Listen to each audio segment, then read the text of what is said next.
I really like visual novels, so I'm always on the lookout for cool ones, especially if they're new releases. So when I came across Since Memories off the Starry Sky, it caught my interest. It had this really nice art style that looked bright and cozy, which immediately set itself apart from other visual novels that I've seen on Steam. Though, since it looked like it had a bigger budget compared to other titles, I decided to look into the game more, only to find out that this game didn't exactly come out of nowhere. Oh, and I didn't expect that researching this title would take me down a huge rabbit hole involving other visual novels and Frutiger Aero. Since Memories Off the Starry Sky is actually part of the long-running Memories Off series developed by Kid, which spans a ton of other visual novels, because the whole thing has been going on for 25 years now. But this one's a spin-off, so it's not part of the mainline games, and the problem with the rest of the series is that none of them are translated in English, making Off the Starry Sky the first to be localized. Learning this made me really sad because I thought that the older games looked amazing. And what made that feeling even worse is the fact that the very first game, Memories Off, was literally worked on by Kotaro Uchikoshi. For those of you who aren't familiar with him, he's the director and writer of the Zero Escape series, AI the Somnium Files, and the iconic visual novel, Ever 17. I have yet to play through Ever 17 and finish the third Zero Escape game, but I highly recommend checking out the other titles if you love thrilling, mysterious storylines. So yeah, it's a real shame that Memories Off hasn't been translated. I thought that it had such a wonderful early 2000s art style, coupled with a very nostalgic atmosphere. But thankfully, Off the Starry Sky provides a similar ambience, but with a more modern design. It also has a self-contained story, so you don't have to worry about the previous titles. So the game tells the story of Junya, a university student who's trying to process his grief. His older brother, Takaya, died from a car accident just a year ago, so he has been trying to move forward by working, studying, and helping his friends ever since. Though one thing has always bothered him about it. He was in the car with his brother back then, yet he doesn't remember the exact details of how it all happened. All he knew was that his brother was working on an important job that day. What makes it worse is that he ends up meeting a girl who accuses him of being responsible for his brother's death. This event ends up complicating things, since Junya starts meeting people that knew Takaya, resulting in more mysterious circumstances surrounding his brother's life and final moments.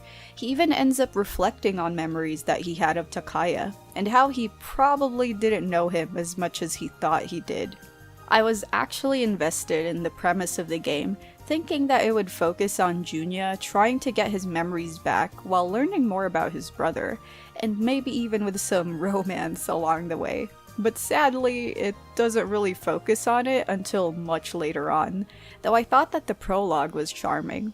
The first 4 chapters serve as an introduction to the game's story, heroines, and side characters. I actually played it on stream and it was a lot of fun, even though I strained my voice from reading everything out loud.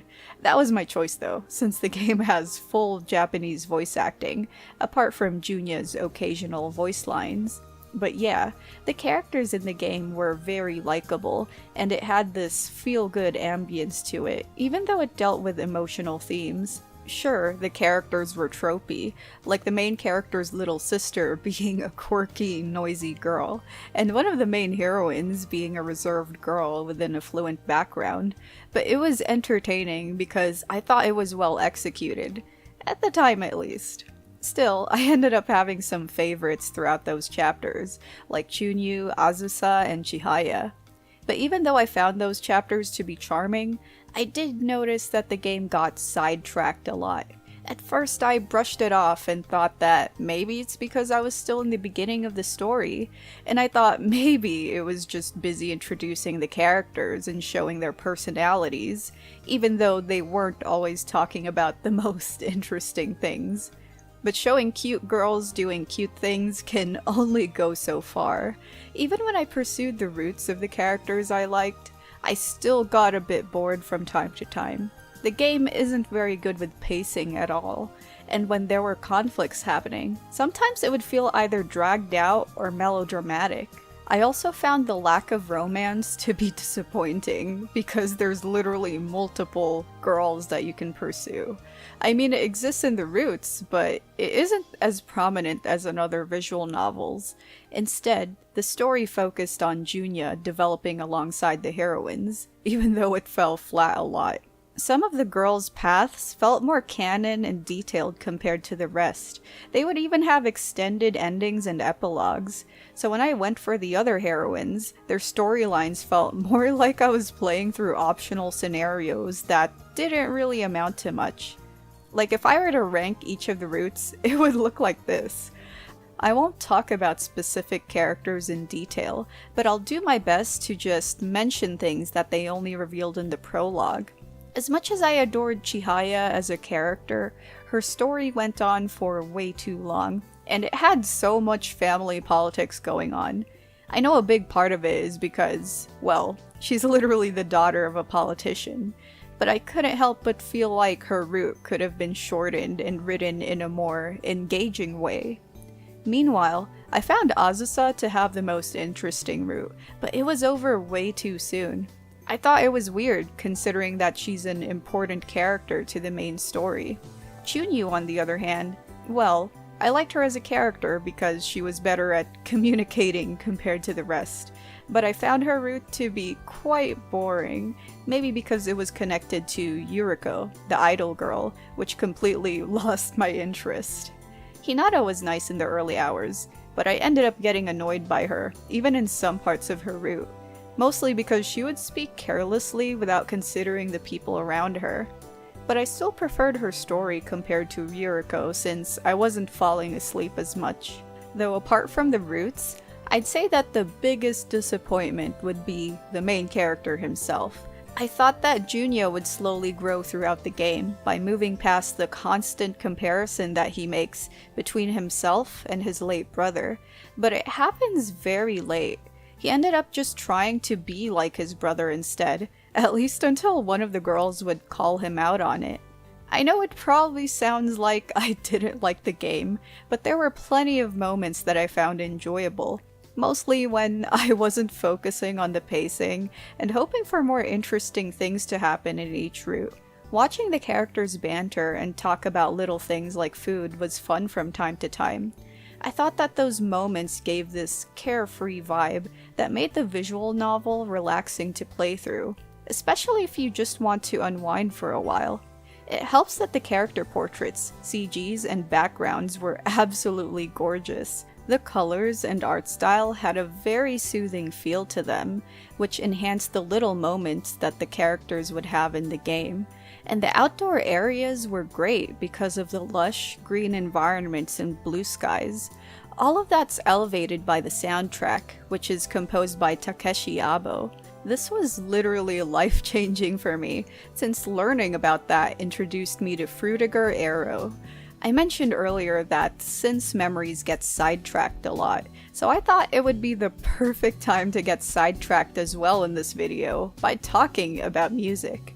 I loved it so much that it made me want to go on a deep dive into Frutiger Aero. For those who are only hearing about the term for the first time, Frutiger Aero is also referred to as Web 2.0 gloss, which is a design style from the mid-2000s to early 2010s.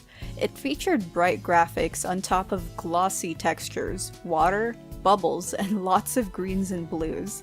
I'm sure this aesthetic is both familiar and nostalgic to everyone who's been on the internet in that era, especially if you've used older versions of Windows like Windows Vista or 7. Now, in terms of music, I'd say that Frutiger Aero evokes specific feelings of nostalgia, kinda like if you're out on the beach on a nice sunny day. Though that's what I thought after listening to a playlist and giving it some thought. When I first heard Frutiger Aero music, I just thought that a lot of them sounded like visual novel music. It's no coincidence though, since one of the most popular songs in the genre, Lease, is literally by Takeshi Abo. And I think it's for a very good reason. The song invokes everything that the style represents. It's upbeat, soothing, and it provides that warm feeling of nostalgia. A lot of Takeshi Abo's tracks portray this very well, making you visualize certain emotions and concepts every time you listen to them. Which is why if you've played a couple of these visual novels, you may have heard his music before. But when it comes to Since Memories, I thought that he did a terrific job with the soundtrack. Like, listening to the main tracks alone made me imagine things like being out during a bright day with blue skies, which is exactly the type of ambience that Off the Starry Sky portrays, even in the cover art alone. I don't know anything about music theory, but there's just something so interesting about how someone like Takeshi Abo can compose tracks that make you feel and visualize such specific details. So yeah, Since Memories' soundtrack is definitely one of the best aspects about the game. Sadly, the game's writing and pacing weren't as good. I hope it changes in the future, but at the time that I was making this video, Off the Starry Sky still hasn't been gaining any traction on Steam. I don't know about the Switch or the PS4 version, but I assume that it's probably the same case. But yeah, I get the feeling that this will make the possibility of localizing the rest of the series very slim. It's a shame since the other Memories Off entries look great, and I wouldn't be surprised if the mainline games are of much higher quality compared to this spin-off. I still recommend Since Memories, but only if you like visual novels and you're not expecting too much from the story. Though, I'd say get it on a sale if you want to try it out, since it's way too pricey for the experience. Let me know what you thought about the video, and like and subscribe if you like my content. Thank you to my patrons at Patreon for supporting my channel.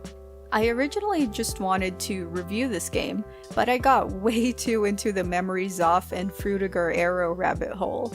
I'm grateful that I played through it though, since I wouldn't have discovered any of that myself. Unless I decided to go play Ever 17 one day. That game seems like one of the most Frutiger Aero visual novels, aside from Memories Off. But anyway, thanks for watching, and I'll see you in the next video.